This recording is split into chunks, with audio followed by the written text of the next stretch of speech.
welcome back to my channel. Hope you're all doing well out there. And today we're going to head back to 1987 for a movie that gives new meaning to Daddy Dearest, or Father Knows Best. But before we do that, do me a favor, like, comment, and subscribe. Join me here, I would appreciate that. Also, as always, a shameless plug for my TeePublic store. I'll leave a link for that in the description box below. And like I said, we're going back to 87, folks, for The Stepfather. Yes, The Stepfather came out June 5th of 1987. It's rated R. It's an hour and 29 minutes long. I couldn't find a budget on this bad boy, and it made upon release about $2.5 million, although it was very well reviewed. It still holds to this day 89% Rotten Tomatoes. This was directed by Joseph Rubin, and in this film we got Terry O'Quinn playing Jerry Blake. We got Jill Schoelen, who was the horror it girl at this time in the 80s and into the early 90s. She plays Stephanie. She's the daughter of this stepfather mother. Her mother remarried Jerry, and she's the stepdaughter.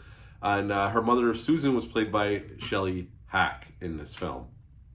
Right in the beginning of the film, we see, if you're familiar with Terry O'Quinn's character in the bathroom, shaving, putting contacts in, getting dressed, and then he goes downstairs and proceeds to walk by a multiple murder scene of children and his wife, walks straight out the front door, walks down the street, gets on a ferry, dumps the suitcase that he was carrying some of things that could tie him to the murders overboard, and now he is looking for a new family. And that's his thing. That's his serial killer's thing. He's looking for the perfect Norman Rockwell-esque family with traditional values. That's what he's looking for. And anything that deviates from that, he becomes murderous. And we do see that. That's the introduction to this character. It's a great introduction. I love the way it's shot, the way it's handled. It sets up our character without saying anything. And then we get to see him go to work, picking his next family, which is Jill Schoelen's and her mom, their character, Stephanie and Susan's family, where he gets in with them. Stephanie's father had passed away. She's holding a lot of resentment against her mother for remarrying.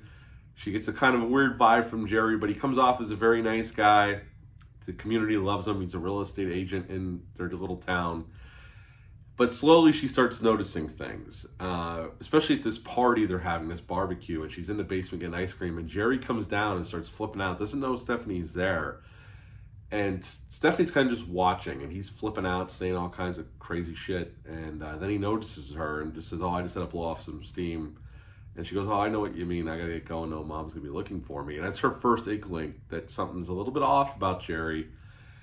And pretty much at the end of the film, you know, we know what, as the audience, we know what he is, but they don't know what he is. And there's this great scene in the kitchen. Jerry is already, they set up his MO where before he killed his last family, he had already quit his job like a couple weeks before, but he was pretending to go to work every day, where he was already setting up his next identity, his next job. Well, we see that here in action here, because he quits his job at the realtor agency, and now he's setting up his next job in his next town, and he already rented a new house. And he comes home, and we've already seen Jerry break, like forget who he is or what he's talking about. Like when he's showing this one couple of house early in the movie, he's pushing their little girl on a swing set out back, and he says, "Oh, I used to walk my little girl to school in 3rd grade." And he had already said Stephanie's name, and when he went back to say about walking her to school, he says a different name, and the little girl catches it, and he just blows it off. He just acts like he just made a quick mistake. But in this moment, he walks into the house, and the wife tried to call him. Susan tried to call him at the real estate agency, and they said he quit. And she confronts Jerry about this in the kitchen, and he gets on the phone pretending like he's going to call and get this woman fired for messing up. And he uses the wrong name. He uses his new name that he's starting up this new identity with. And the wife's in the background. You can see the look on her face like, "What are you talking about?" And he pauses. He kind of gives a little bit of a chuckle, and he goes, "Who am I here?" And then he remembers, and he just turns around and beats her over the head with the phone. It's a great scene, and Terry O'Quinn nails it. I mean, honestly, his performance is so good. Well, anyway, let's look at the... And basically, they end up killing him at the end of the movie. Although there is a part 2, which I will review, which Terry O'Quinn did come back for. That one was directed by Jeff Burr, the sequel, and who we just spoke about with Texas Chainsaw 3, Leatherface. So I will be reviewing the sequel, and if there's a third one, it was a TV movie and a remake. I'm going to review them all now at this point. I wasn't planning on it, but sometimes things happen, and I'm just going to go down the Stepfather rabbit hole. So what do I like about this film? Well, I think the cast is great across the board. I think Jill Schoelen's great. I mean, she, like I said, she was the horror it girl at this time. With this film, The Phantom of the Opera with Robert Englund after this, and then Cutting Class, then Popcorn. I love Jill Schoelen, and she's good here as the stepdaughter, who's kind of acting out because of she's not happy with her home life because her dad passed away and now her mom remarried. She's not really sure about this new guy. I think she really nails what she needs to nail here. Everybody's good here. But the shining star is Terry O'Quinn. He nails this role. This is an award-winning performance here, folks. He is fantastic here. The scenes where he has to be demented, he's deliciously demented. And then he clicks right back into nice guy Jerry mode. And the scene that I talked about with him in the kitchen getting confused and saying the wrong name and the wife calling him out on it. And he just looks and he's like, who am I? I love it. The way he sells it perfectly. It's every beat just perfectly. I've always liked Terry O'Quinn. He's always been a rock star, of an actor. He's mainly been a character actor, and some of our best actors are character actors. They just disappear into a role, and Terry O'Quinn certainly does that here. So the cast is great here. Is the movie overly violent? No, it's not overly violent. I mean, there's some kills, there's some stabbings, there's definitely blood thrown around for sure. And then the opening scene with him walking by the dead bodies of the kids and the wife, which is, is very surprising if you've never seen this movie. And it's, like I said, it's a perfect way to set up this character. He doesn't even say a word. It's just the way it's shot, him walking out of the house and just see this scene, this morbid scene behind him as he leaves, closes the door behind him, picks up the newspaper, and just walks down the street and never says a word. It just perfectly sets up this character. Perfect serial killer stuff. And obviously, like I said, they show Jerry breaking here and there throughout the film, in moments of anger or frustration. But for the most part, I mean, you could see with the wheels turning in his head, like, oh, I got to be this person this moment, or I could be this person this moment. It's a really well done performance. I think the movie's pretty well shot by Joseph Rubin. He'd also would go on after this to do The Good Son, Sleeping with the Enemy, and Money Train with Wesley Snipes and Woody Harrelson. So he worked up till a couple of years ago. He worked for quite a while after this movie and before this movie. Any downsides? I think the runtime's perfect. I mean, this movie moves. I mean, there's no fat on this movie whatsoever. I mean, there's a subplot with this guy who's searching for him because he killed people that he loves. So that's like a little subplot, but I think that's pretty well handled here. It's not wasted. He pops in and out of the movie. I think the only thing that happens that's kind of a downer is he spends all this time and he's supposedly ready to confront Jerry. And when he gets his opportunity towards the end of the film, he gets dispatched so easily. So it's like all for naught.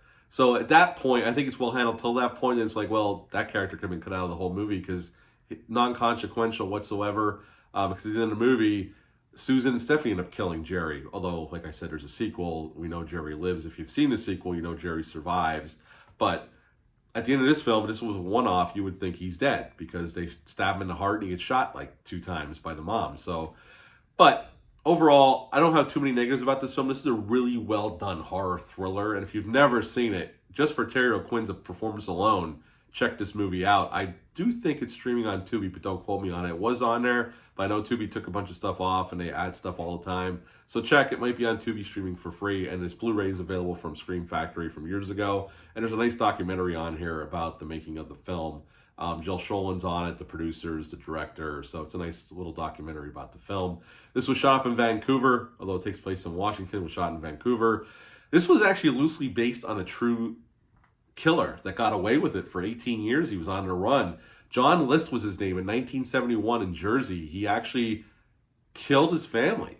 And then he had set up another identity. He was pretending like he was going to work, came home one day, killed his family, took off a lot like Jerry in this film, and he was living another life for like 18, 19 years until he was finally caught because of John Walsh's TV show. They had done a composite sketch. These artists had done a sketch of what they think he might look like, and his neighbor said that looks like the guy living next door and called the cops, and that's how he got arrested. But he was on the lam for 18, 19 years where he was living under another identity. So that's where the writers took inspiration for The Stepfather. Jill Schoelen did most of her own stunts in this film. And because, especially in the last act, when she's confronting Jerry and they're having their melee in the house, I mean, she does do a couple, stuff that for an actress would be a little dangerous. So it was cool that she did that. Originally, an original script was flashbacks to set up why Jerry is the way he is with an abusive upbringing, but they decided not to use that at all. They streamlined the script, which I think was a better way to go. This wasn't that kind of movie, so I don't think we really needed that to understand why. Like, I just had this discussion with Troy. There's evil people in this world, and they do evil shit, unfortunately, and sometimes you just got to pay attention to your surroundings and who's around you. And this is one of those instances where we didn't need those scenes to set up Jerry. We know from Jump Street, like I said, that opening shot of him leaving the house and all the dead bodies on the floors, and all we need to know about this guy. We need nothing else. We know he's a serial killer, he's a psychopath, and that's enough. And I think the filmmakers did the right thing by not including those flashback scenes. Although it would have been cool if you liked the movie like I do, but unnecessary, really, if you think about it overall. And it would have just inflated the runtime, and I think as it is, the runtime is perfect. This was shot in 40 days. Other than that, I have no more trivia on this one. I really like this film. This is so well done. And it's really, like I said, all the acting is great across the board, but Terry O'Quinn is the shining star here. So at the end of the day, The Stepfather, I would give it a 9 out of 10. I like it that much. 9 out of 10 for The Stepfather. If you've ever seen this one, leave a comment down below. Let me know. Hit the thumbs up, hit the subscribe button, share this video. I greatly would appreciate that. I'll be back soon with another review, but until next time, bye.